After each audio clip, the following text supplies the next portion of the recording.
Hello, my name is Paul Ling. I'm a principal investigator of elephant herpesvirus research lab at Baylor College of Medicine. The title of our research project is Realization of an Effective Vaccine Against Elephant Endotheliotropic Herpesvirus.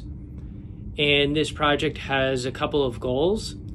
One is to sequence the genomes of the elephant herpesviruses that are found naturally in African elephants and which have caused recent outbreaks of EEHV-associated hemorrhagic disease in a number of institutions in North America, and to use that information to develop a serology assay to detect antibodies to the EEHVs that are found naturally circulating in African elephants. The second part of our project is to develop an effective vaccine against elephant herpes viruses to prevent hemorrhagic disease caused by these viruses. Today, I'd like to show you a brief demonstration in our lab of one of the activities that we're involved with, which is generation of serology or antibody assays to detect antibodies against EEHV. And I'll bring you around in the lab, and some of the people in my lab will show you some of the different steps that are involved in from beginning to end of processing the serum all the way to the end to getting the results where we can identify elephants that have been previously infected with EEHV and what sort of antibody levels do they have to the different EEHVs. So here is Dr. Jennifer Clinton, who's going to be running through some of the early steps involved in conducting a serology assay for African elephants. So we'll get a serum sample from an elephant in a tube like this, and the first step that we do is usually dilute the serum to a concentration that we can work with.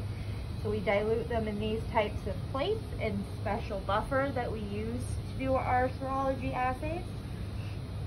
And after we dilute the serum, we then move it into a plate that looks like this. It can hold 96 wells, so we are able to run a lot of different samples at once. And then in this plate, we mix the serum with our EEHV antigens of interest that we want to measure the antibody levels of a particular elephant to. We then incubate these together in these plates, shaking for about an hour. The next step is then to move our serum and antigen mixture into these filter bottom plates. These plates, we then incubate our serum with these special beads that are used to pull down this antigen and antibody complex.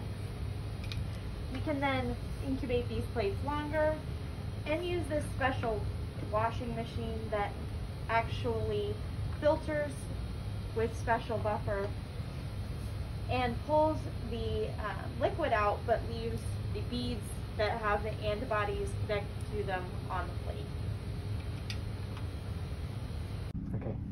Okay, so after washing the plates, we can take our special filter plate and put it into our plate reading machine. And then this top part is where we put in the substrate, which goes into the wells and is able to read the light that comes off of it, and it translates that data into numerical values like you see here.